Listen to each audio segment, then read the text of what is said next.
Welcome to our channel. నేను మీ తేజ. ప్రస్తుతం మనతో పాటు సీనియర్ జర్నలిస్ట్ దాము బాలాజీ గారు. నమస్తే సార్. నమస్తే. సో రీసెంట్ గా సైఫ్ అలీ ఖాన్ ముంబైలో పెద్ద ఆర్టిస్ట్. సో అంటే అతని మీద ఒక వ్యక్తి దాడి చేయడానికి ప్రయత్నించాడు. సో పోలీసులు అతను అరెస్ట్ చేశారు.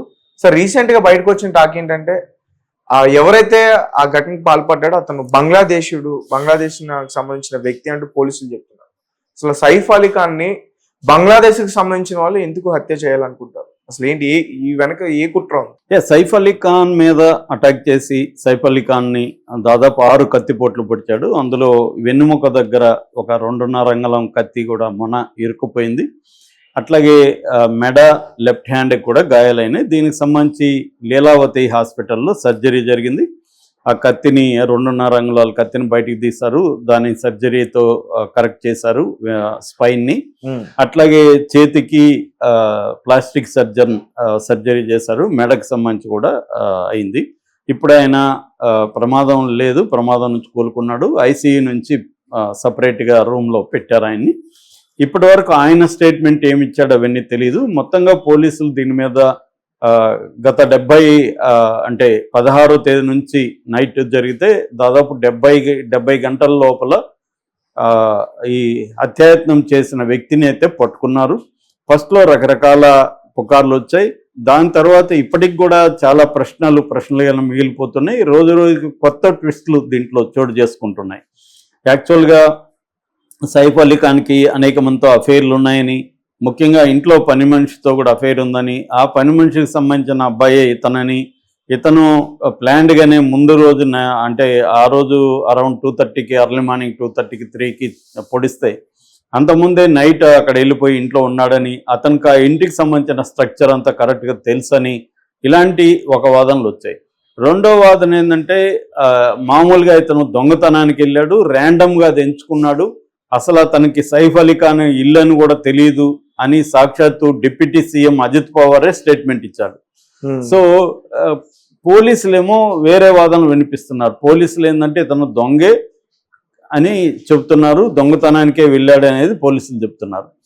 ఇప్పుడు సైఫ్ అలీ ఖాన్ ఇల్లు అని తెలియకుండా వెళ్ళాడా, సైఫ్ అలీ ఖాన్ తెలిసే వెళ్ళాడా అనే డిస్కషన్ జరుగుతున్నప్పుడు మరొక ట్విస్ట్ బయటకు వచ్చింది. ఆ ట్విస్ట్ ఏంటంటే నిన్న అతన్ని అరెస్ట్ చేశారు, తానేలో అరెస్ట్ చేసినట్టుగా చెప్తున్నారు.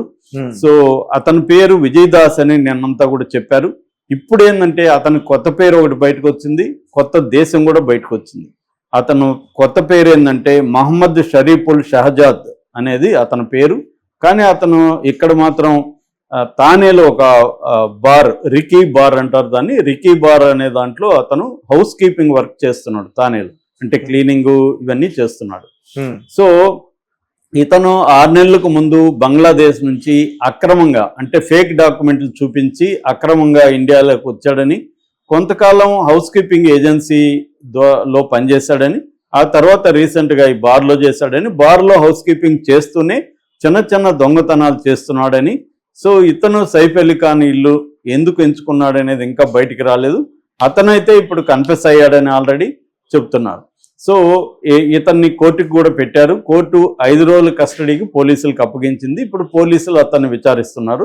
ఈ కేసుకు సంబంధించి ఆల్రెడీ కరీనాను కూడా వాడు వాంగ్మూలం తీసుకున్నారు, అక్కడున్న పని మనుషులు వాంగ్మూలం తీసుకున్నారు. టోటల్గా ఇప్పటి వరకు 40 మంది వాంగ్మూలాల్ని పోలీసులు కరెక్ట్ చేశారు. ఎందుకంటే దీనికి మొత్తం ఇన్ఛార్జిగా దయానాయక్ అనే ఒక ఎన్కౌంటర్ స్పెషలిస్ట్, వెరీ పాపులర్. మన పూరి జగన్నాథ్ కూడా ఆయన మీద సినిమా తీశాడు. అంతకుముందు రామ్ గోపాల్ వర్మ బ్యానర్లో అబ్ తక్ చెప్పన్ అంటే దాదాపు 86 మందిని చంపిన వ్యక్తి అనమాట ఇతని మీద సినిమా తీశారు. కన్నడలో తీశారు, ఎందుకంటే ఇతను దయానాయక్ కన్నడిగా బేసిక్గా. అలాగా ఇతను కొంతకాలం సస్పెండ్లో ఉన్నాడు, మళ్ళీ రీఇన్స్టాల్ అయ్యాడు. ఇప్పుడు అతను దీనికి ఇన్వెస్టిగేటివ్ ఆఫీసర్గా పెట్టారు, ఐఓ అంటారు. సో ఐఓగా ఈయన్ని పెట్టారు. సో అతను ఈ అబ్బాయిని విచారిస్తున్నాడని చెప్తున్నారు. అయితే ఇక్కడ మనకి లాయర్ ఇతని తరపున, ఈ అబ్బాయి తరపున ఆల్రెడీ ఒక లాయర్ ఎంటర్ అయ్యాడు, సందీప్ అని. ఓకే. ఈ లాయర్ ఏం చెప్తున్నాడంటే అసలు బంగ్లాదేశ్ వాడు కాదు, అతను ఇక్కడ 7 ఏళ్ళుగా నివసిస్తున్నాడు ఫ్యామిలీతో. ఒకవేళ బంగ్లాదేశ్ అయినా కూడా ఎప్పుడో బంగ్లాదేశ్ నుంచి వచ్చిన వ్యక్తి, ఇప్పుడు కొత్తగా రాలేదు, అక్రమంగా అసలు రాలేదు, 7 ఏళ్ళుగా ఉంటున్నాడు అతను సైఫ్ని చంపాలనుకోలేదు, అతను దొంగతనానికి వెళ్ళాడు, సైఫే అతని మీదకి వస్తే కాపాడుకోవడానికి తన కత్తితో పుడిచాడు అని అతను డిఫెన్స్ వాదన. మామూలు డిఫెన్స్ అడ్వకేట్లు ఇలాగే ఉంటది. అంటే అదేదో ఉంది కదా, నేను పొడవలే కత్తే, నువ్వే కత్తిని లోపల కడుపులో పెట్టుకున్నావు అనే జోక్ ఏదో ఉంది. అలాగా వీడు పొడవలేదు, వీడు అతనే అటాక్ చేస్తే ఇతను సెల్ఫ్ డిఫెన్స్ కోసం కత్తిని తీసాడు బయటకన్నా. చాలా ఆశ్చర్యంగా ఉంది సార్. అంటే ఒక దొంగ వైపు అంతే. ఇప్పుడు డిఫెన్స్ అడ్వకేట్లు దొంగనే కాదు, టెర్రరిస్ట్ అయినా. అంటే మన డెమోక్రసీలు ఏంటంటే until proven guilty everybody is innocent అనేది బేసిక్ లా చెప్తుంది మనకి. జ్యూరిస్ప్రుడెన్స్ లో ఏంటంటే, ఎందుకంటే తప్పుడు కేసులు పెట్టచ్చు చాలా మంది మీద, కాబట్టి ఏంటంటే 100 మంది దోషులు తప్పించుకున్న పర్లేదు కానీ ఒక నిర్దోషికి శిక్ష పడద్దు అనేది ఆధునిక నాగరిక న్యాయశాస్త్రం చెబుతుంది. అందుకనే ఏంటంటే ఎవరికైనా కూడా ఫెయిర్ అండ్ ఫ్రీ జస్టిస్ అనేది ఉండాలి. సో నిజానికి ఇతను దొంగగా కాకపోవచ్చు, మనకు తెలియదు కదా, ఎవరినో పట్టుకొచ్చి ఉండొచ్చు, అసలు దొంగను వదిలేసి ఉండొచ్చు, ఇతనే దొంగని మనం ఎలా నిర్ణయిస్తాం? సో ప్రూవ్ చేయాల్సిన బాధ్యత ఎవరిది? పోలీసులది. కోర్టులో ప్రూవ్ చేయాలి ఇతనే అనేది, కోర్టులో ప్రూవ్ చేయాలి. ఫస్ట్ ఏమో మొన్న ఆకాశాన్ని ఒకరిని పట్టుకున్నారు, వాడే అన్నారు. ఇప్పుడేమో ఈ అబ్బాయిని అంటున్నారు. రేపొద్దున ఇతను కాదని తేలొచ్చు కదా కోర్టులో. అందుకనే ఇతని తరపున ఒక అడ్వకేట్ వచ్చాడు రంగంలోకి. మామూలుగా ఇట్లాంటి పాపులర్ కేసుల్లో అడ్వకేట్లు ఫ్రీగా కూడా వస్తారు చాలా మంది, ఎందుకంటే వాళ్ళు కూడా పాపులర్ అవుతారు కదా. సో అందుకని ఇట్లాంటి కేసులో ఆ అబ్బాయి నియమించుకోకపోయినా వచ్చి ఉండొచ్చు. కాకపోతే ఆ అబ్బాయి దగ్గర సంతకం తీసుకోవాలా, వకాలత్తు నేను చేస్తున్నానని. మొత్తానికి సందీప్ అనే ఆయన ఈ స్టేట్మెంట్ ఇచ్చి కొంత పోలీసులు కౌంటర్గా మాట్లాడడం మొదలుపెట్టాడు. అంటే జనరల్గా ఏంటంటే ఇలాంటి కేసులు కోర్టులో ఏం జరుగుతుంది అనేది ఒక అంశం అయితే, పబ్లిక్గా ఒక ట్రయల్ లాగా జరుగుతుంది ఎప్పుడైనా. అంటే మనం మీడియాలో మనమే శిక్షలు వేసేస్తుంటాము, మనమే దోషి ఎవడని తేల్చేస్తుంటాము, అలాగే ప్రజలు కూడా ఎవరు దోషో చెప్పేస్తూ ఉంటారు. కాబట్టి ఇది ఏంటంటే నేషనల్ ఇష్యూ కాబట్టి నేషనల్ మీడియా అంతా దీని మీద ఫోకస్ చేస్తుంది. సో ఇప్పుడు ఈ అబ్బాయి దీని వెనక బంగ్లాదేశ్, ఆల్రెడీ బంగ్లాదేశ్కి ఇండియాకి సంబంధాలు బాగాలేవు. అవును, ఎందుకంటే అక్కడ గవర్నమెంట్ మారింది, ఇప్పుడు తాత్కాలిక గవర్నమెంట్ ఉంది యూనస్ దీంట్లో. సో గవర్నమెంట్ మారినాక అక్కడ మనకి వాళ్ళకి షేక్ హసీనా ఉన్నప్పుడేమో మా ఫ్రెండ్లీగా ఉండేవాళ్ళు, ఇప్పుడేమో పాకిస్తాన్తో వాళ్ళు స్నేహం చేస్తున్నారు. మొన్న కూడా Pakistan army chief, Bangladesh army chief meet అయ్యారు. సో పాకిస్తాన్కి వాళ్ళకి మధ్య ఇదవుతుంది, మనకి బంగ్లాదేశ్ మధ్య గొడవలు జరుగుతున్నాయి. ఈ క్రమంలో బంగ్లాదేశ్ ఇతను పొడిచాడంటే అతను ముస్లిమే, ఇతనికి ముస్లిం అని కంప్లీట్గా చెప్పలేము, ఎందుకంటే వీళ్ళమ్మ షర్మిలా ఠాగూర్ బెంగాలీ హిందూ.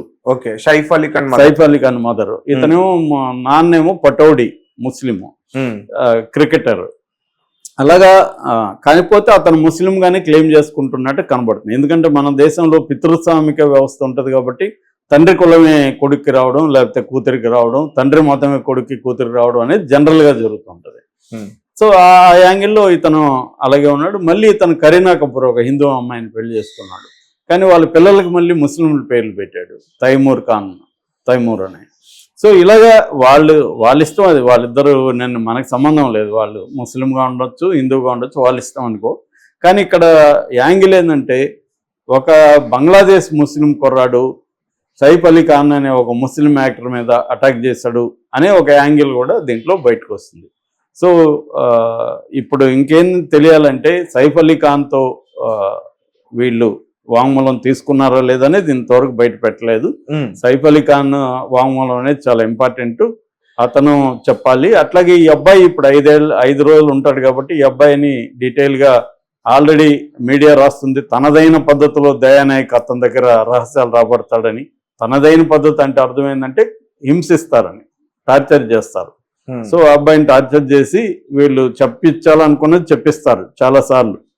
అది కూడా కోర్టులో రేపు నిలవకపోవచ్చు, ఎందుకంటే కోర్టులోకి వెళ్ళి నన్ను పోలీసులు కొట్టారు సార్, అందుకని నేను ఇవన్నీ చెప్పాను, అసలు నేను అక్కడికి వెళ్ళలేదని కూడా అబ్బాయి రేపు చెప్పచ్చు. ఎందుకంటే నేను వెళ్ళాను, నేనే పొడిచానని ఎవరు చెప్పుకోరు.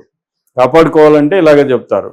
లేదు, నేను దొంగతనం చేయడానికి వెళ్ళాను, సైఫ్ అలీ ఖాన్ నా మీదకి అటాక్ వచ్చాడు కత్తులు తీసుకొని, నేను రక్షించుకోవడానికి నేను కత్తి కూడా తీసుకెళ్ళలేదు, అక్కడ ఉన్న కత్తితోనే అతన్ని రక్షించుకోవడానికి ఇచ్చేసానని కూడా అబ్బాయి రేపు ఆర్గ్యుమెంట్ చేయొచ్చు. కాకపోతే పోలీసులు ఏం చేస్తారు ఇప్పుడంటే ఈ